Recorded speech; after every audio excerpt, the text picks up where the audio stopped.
Good morning, everyone. Welcome to Dropkick the Commute. I am MrGaleer Mufussy. Of course, will be joining me later for the evening commute. Today is Friday, May 10th. Yup, May 10th. That's what the day is. We got a lot to talk about, mainly Dynamite. Preview some of SmackDown. Dynamite was a really killer episode. A lot more developments going into Double or Nothing, which is just a little over 2 weeks away. Super exciting stuff. I'd have to say the highlight of the night for me would have to be Adam Copeland versus Brody King. Cope Open, such a cool idea, the TNT title being defended every week. There's this whole story with the House of Black that we've been talking about, and it's really cool. But what's even cooler than that is just the House of Black, 3 different styles of wrestling, of fighting. We're going to likely see Copeland go up against Malachi Black for the TNT Championship at Double or Nothing.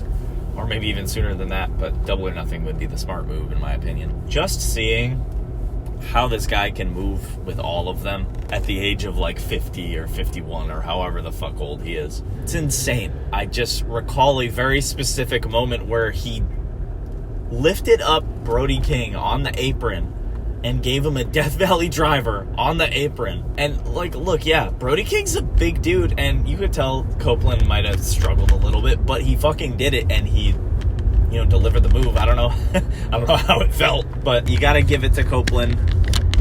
He's able to hang with the big boys. He's able to hang with the fast boys. These are all very important things.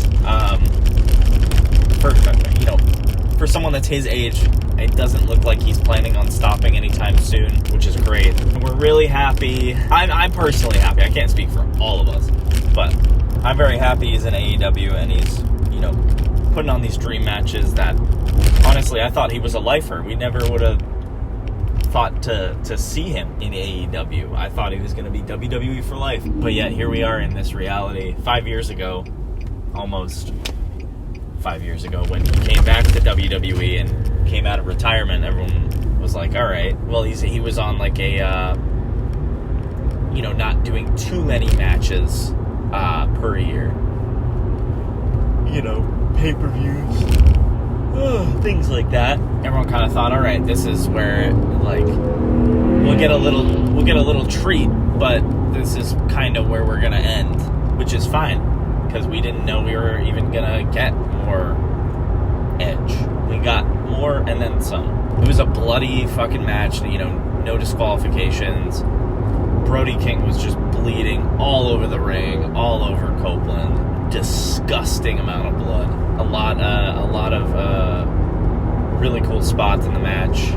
Of course, me and Mufussy will chat some more on it later, but that was the highlight of the night for me.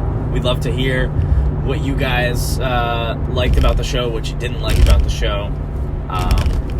I think a low point for me, I'm not a fan of filler matches. I don't know why they had 2 jobbers lose to Jericho and Big Bill.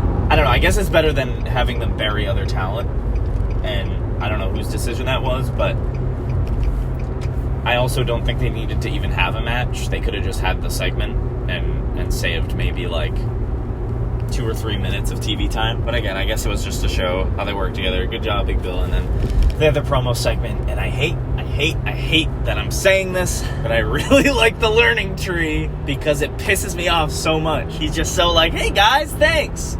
The whole forgetting where he is. Where he was thanks, Calgary, Edmonton, and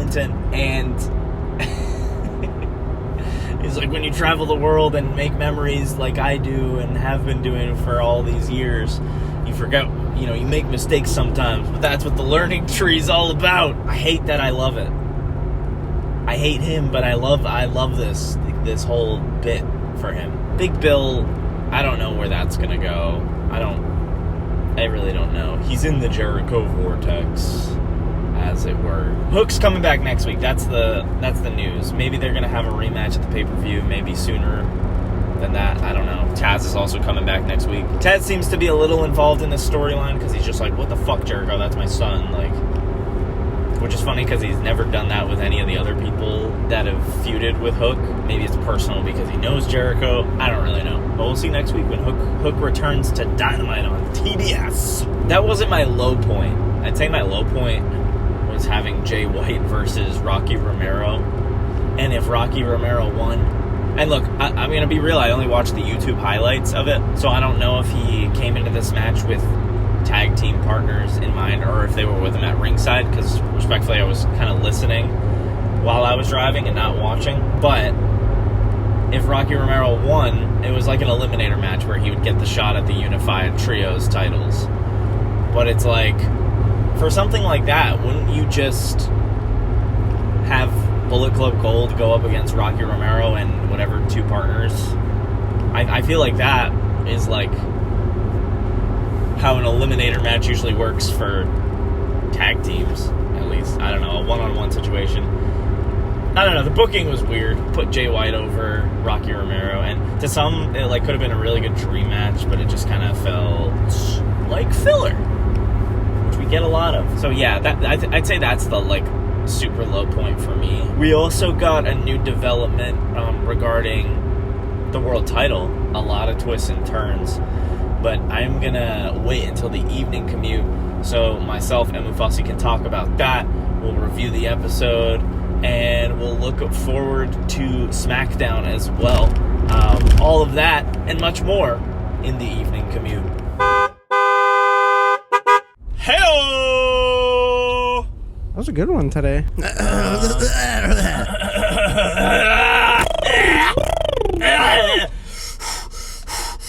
Yeah, do your vocal warm-ups. The AEW is not the next WCW. No. No. Hello, everybody, and welcome to the evening commute. My name is MrGaleer, and this is Mufussy. Hello. How you doing, man? Let's I'm check good. in. How was your day? I had a good day, good easy day, nice chill day. Not too bad. Like, what was your favorite part of it? Clocking out of work Friday, am I right? Yeah, hey, TGIF. Thank gosh it's Friday. Yeah, and you know what comes with every Friday? No, what's that? Friday Night SmackDown. Woohoo!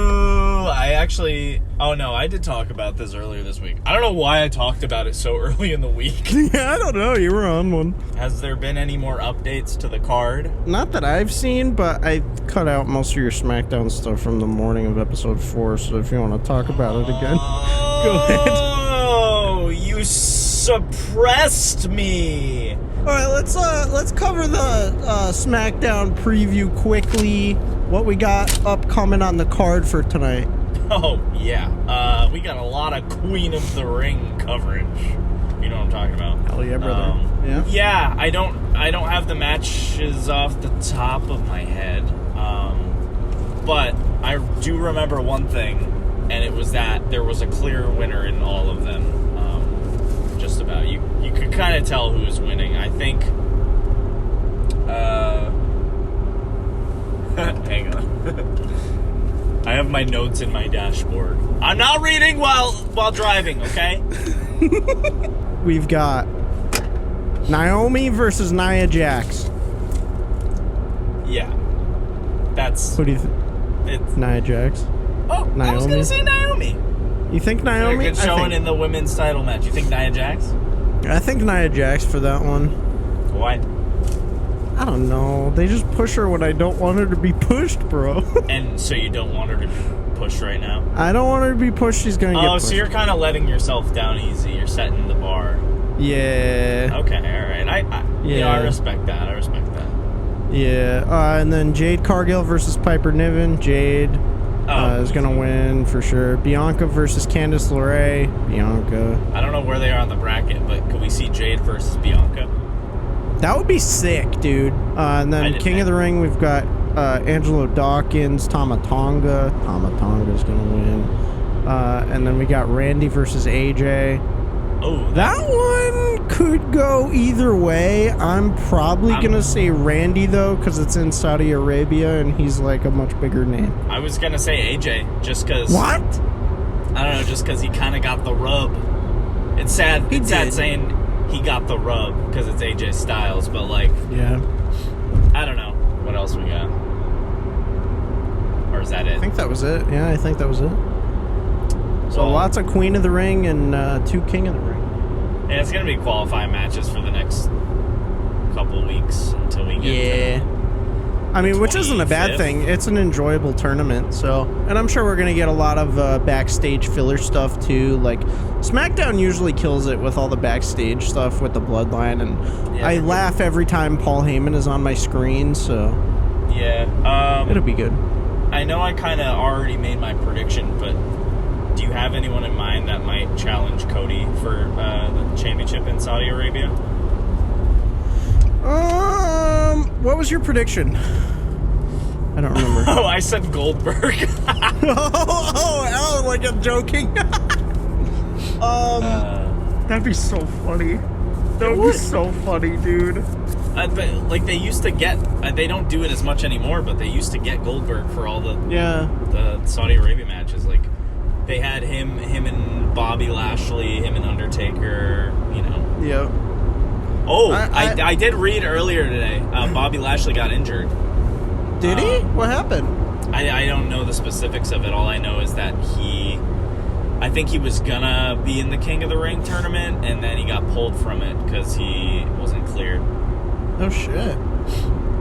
Yeah, so maybe that's where Angelo Dawkins was thrown in there. I don't know. Maybe, yeah. I mean, I'm sure we're gonna get... They're gonna start building that tonight, whoever's gonna challenge Cody. I don't know, maybe like... I don't think Solo would... Not this early. I don't know. Time will tell. We'll see at 8 o'clock Eastern Time will SmackDown. tell. What channel is SmackDown on? Are they USA now? Or are they still Fox?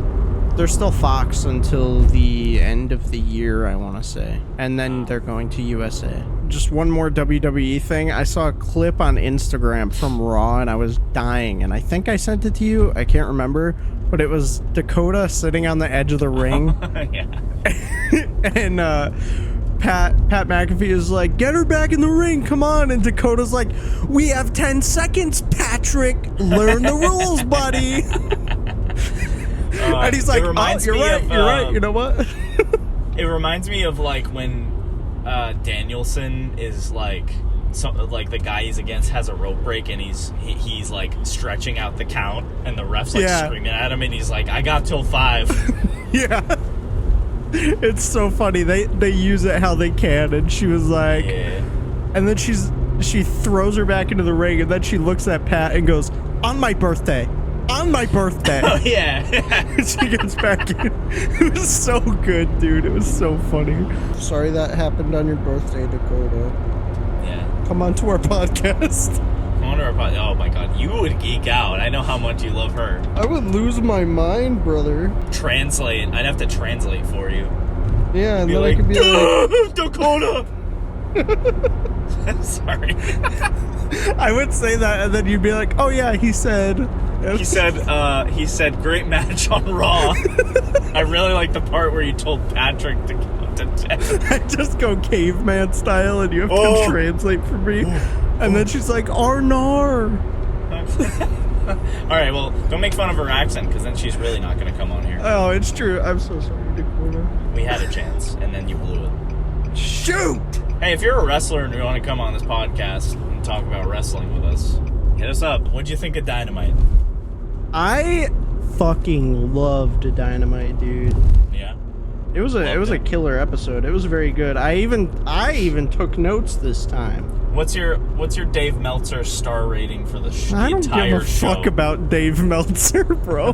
Now Dave Meltzer's not going to come on the podcast. Damn it! Oh, darn it! Then he's going to tell his best buddy Brian Alvarez that we're bad, and then Brian Alvarez isn't going to want to come on the podcast either. Dave Meltzer and Brian Alvarez are going to talk shit about Dropkick the Commute. Honestly, best press we'll ever receive. I'd be honored. I'd be honored to be smear campaigned on their podcast. Love you, David. We talk shit about Vince Russo too, so he probably has a podcast. Well, we're never gonna be on his. But the difference there is, like, I actually don't want to touch Vince Russo with a 10-foot pole. It's true. And look, I'm sure he's well off. He's much wealthier than I am, and that's great. Oh, I don't want to watch Backlash France because the crowd is insufferable. You're only mad because WCW didn't get a fucking crowd like that in 1999 or whenever the fuck you showed up. Look, I'm 26. I wasn't even like coherent when WCW was around. I'm sorry. I'm getting really passionate here. I'm so sorry. He's never gonna hear this. Oh my god. Maybe he will. Maybe someone will clip this and that'll be that. All right, drop kickers. Shoot this one up to the moon. Get the algorithm going. Is that the official community name? I don't Drop like kickers? it. All right, Dropkick Murphys, let's go. Oh. Anyways, you said you took notes. Hold on. Ah! Oh boy. Oh, I can't breathe. Okay. Oh Lord. Anyways, yeah. Dynamite was a very, very good episode. It was another one of those instances where I had it on the side and then I ended up putting it on my middle monitor again and just watching. Oh my god, he middle monitored it. I did. I middle monitored it. So let me just. You mentioned the Jericho match and how you were like, oh, I don't know why they had to beat two jobbers or whatever. I'm realizing now I understand it. Yeah, I was like, I didn't mind it because they were local talent. So for them, it was probably like a big match, huge. you know? Very huge for them. Earlier I was like, this, I don't know, like, Jericho doesn't need to be put over via a jobber. Then I can also think of it from the perspective of the gimmick, where it's probably not this deep, but you can think of it from the perspective of where he's like, feed me talent, and it just goes together with the whole learning tree gimmick. They can learn from me too. I don't know. Right. Maybe, but yeah. I enjoyed it, and the one note that I have for that match is Big Bill Strong. He sure is. He fucking took them both out, and he did numerous choke slams to both of them, and they just flopped all over the place. And like you mentioned, the gimmick is really good, and mentioning Calgary instead of Edmonton, that was a good bit. I thought it was an actual slip up, and then I was like, oh, okay, all right. Yeah. No, it was really good. It's funny, the thing he'll do at the end where he's like, all right, thanks, guys. Yeah, and then it's so good. It is very good. Sweet.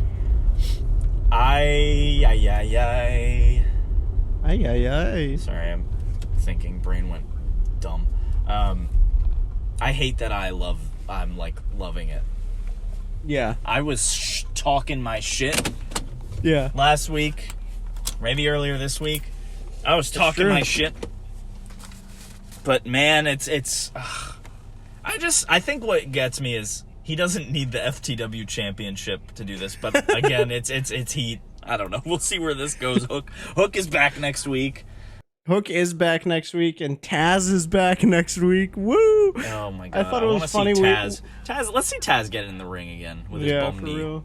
We had Don Callis on commentary pretty much the whole time. I love Don Callis. He's good on commentary. He was impartial for most of the night, which I loved. And speaking of Don Callis, we had the Orange Cassidy match first against Tremperetta, and it was a very solid match. And then Tremperetta just starts beating the shit out of Orange Cassidy at the end. Orange Cassidy won the match. Tremperetta's like, nah, I'm mad. And then he pile drives him onto the stairs. And then he grabs a toolbox and he's about to swing it at Orange Cassidy. Chris Statlander runs out. Don Callis gets up and walks over and he's like, come on, Orange. I'm like, you're chilling. You don't have to fight him. And then he walks backstage with him. And then Tremperetta, when he walked out, he goes, no more friends, just me. Dude, You know what's great about this is Trent is just like an asshole. Like, even when he was babyface, he was on Twitter and he was just like, fuck you guys, like, fuck everybody. Now he's actually a heel, and it's nice because now it's like, it makes more sense. Give me a lights out match between these guys or something. That'd be good. Give me like a Texas death match. You know, AEW loves to do the Texas rubber match. I'm gonna run my laundry. Galeer always leaves me during the podcast. First the post office. Now laundry. Yep. I drop my laundry off and then I fucking go.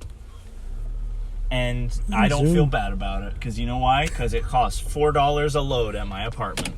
And That's there's insane. No fucking way. You know That's what? Stupid. Like, I'm going to pull back the curtain a little bit, folks. I'm going to pull back the curtain. We're very famous, you know. Very high profile. Mm-hmm. You know, I've been dealing with, like, some pretty bad, like, depressive and anxiety episodes lately. And I think I figured out what the source of it is, honestly. Like, there have been laundry days, being $4? It's because I don't have in-unit laundry. Imagine how much time I'd save if I didn't have to either spend $4 in quarters, mind you. Quarters? In quarters, no card system. I have to go to the quarter store. 2,000 years after the death of Christ? That's what I'm saying. And yet here I am. Quarters. And I basically, it's embarrassing. That's ridiculous. It's embarrassing, and we need to do better, and we need to wake up, sheeple. Okay. All right. What's next? Do the next thing.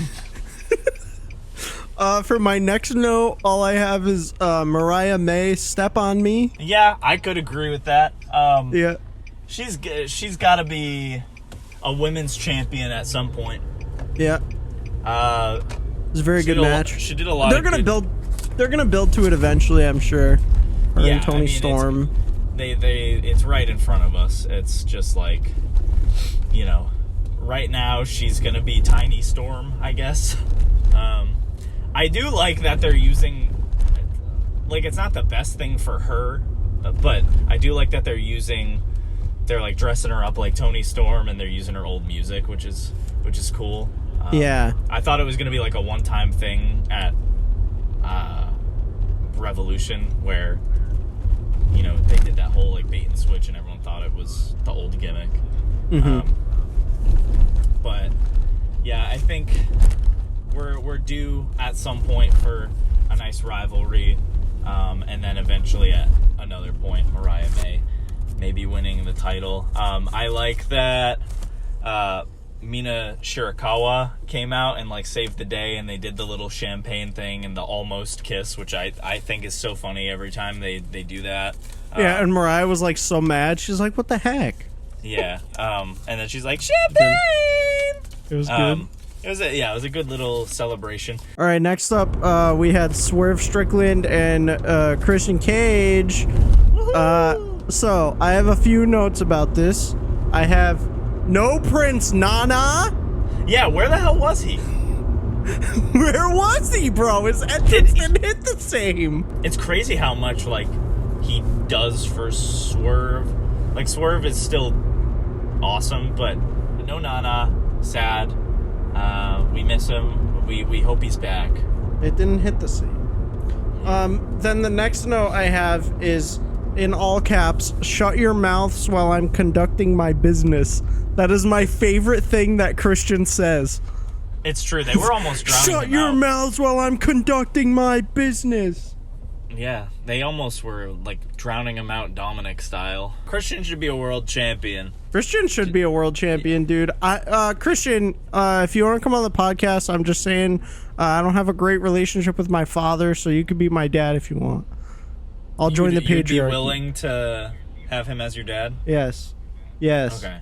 And Mother Wayne as my mother.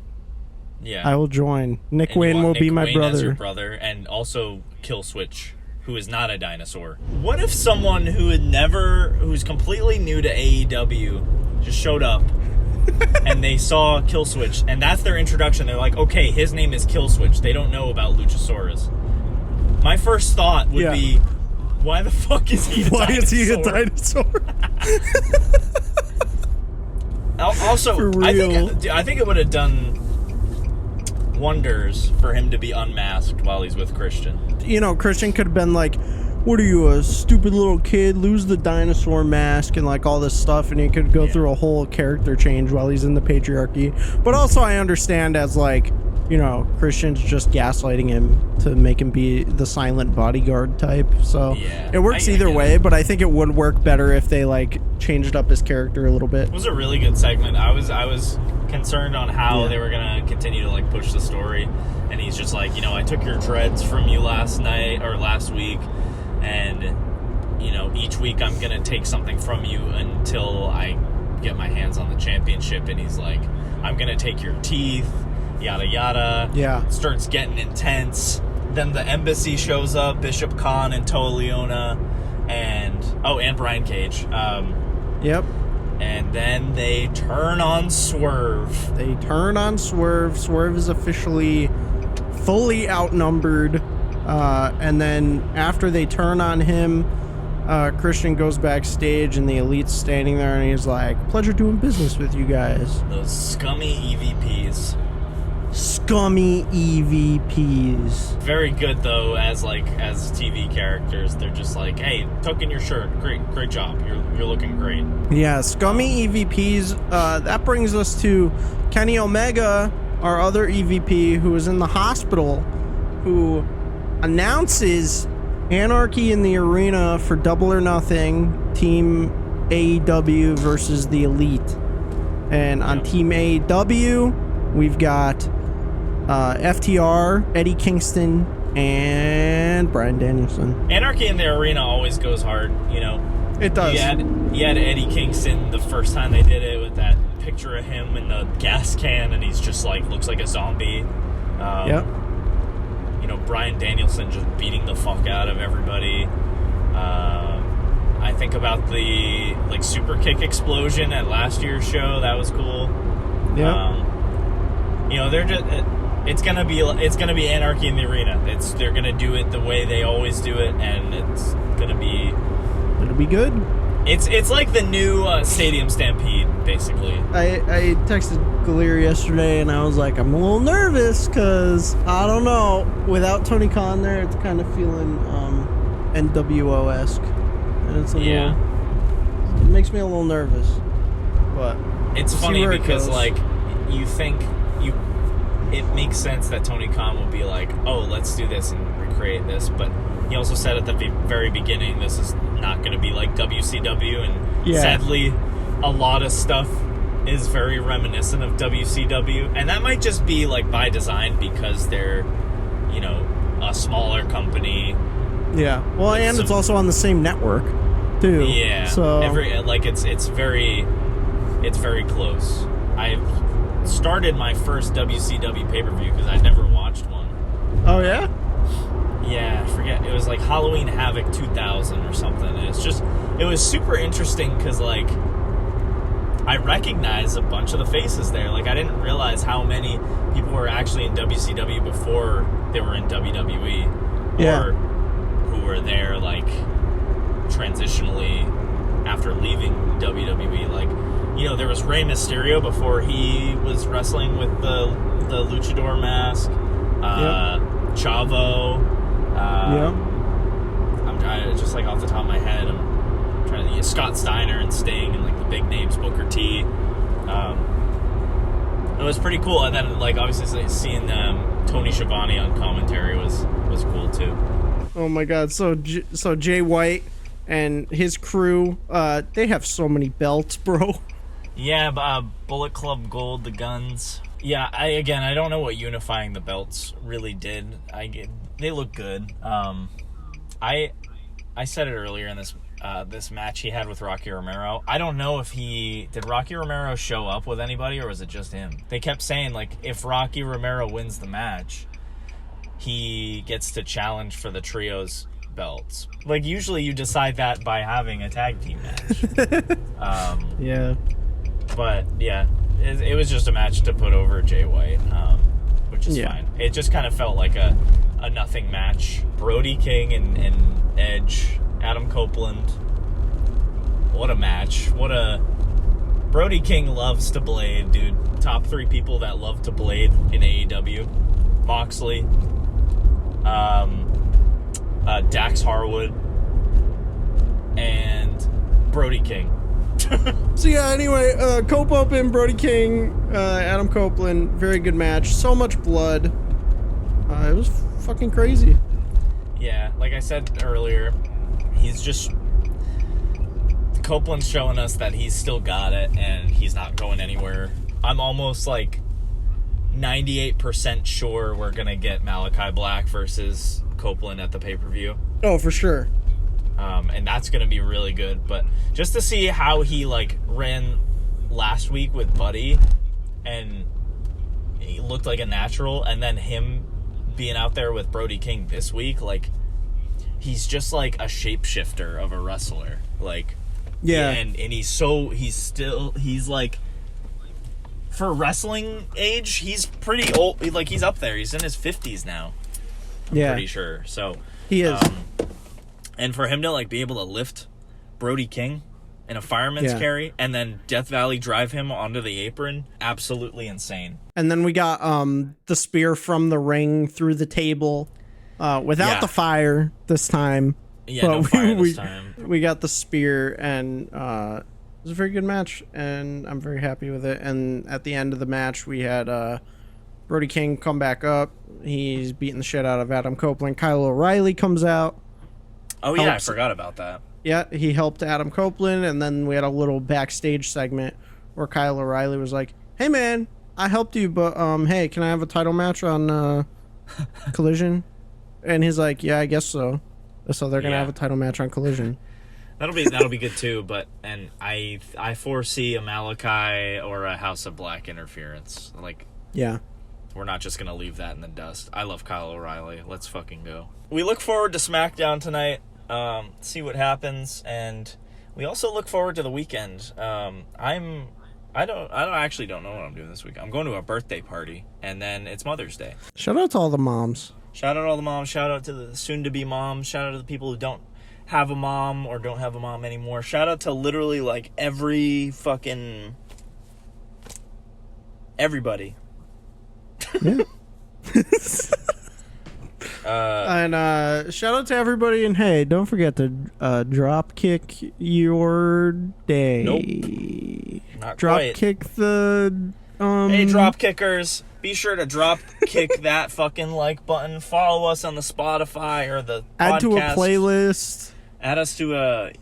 Can you do reviews? Is that what helps the podcast? Right? Is that a thing? Yeah, review it 5 stars. You do that on Spotify, right? Probably, I don't know. Hit that. You hit that like button still. I've never reviewed a podcast. Is that bad of me? I don't know. Post about us on Twitter. Yeah, at Dave shit. Meltzer. yeah. Let's get him on here. Let's get him talking about us. At Dave Meltzer, at Dakota Kai, at Christian Cage, at Mariah May. While we're at it, at Adam Copeland. Why don't we start a little small first? First guest, Dakota Kai, next week. Talk to you then. All right. Oh, Dropkick your commute. Goodbye.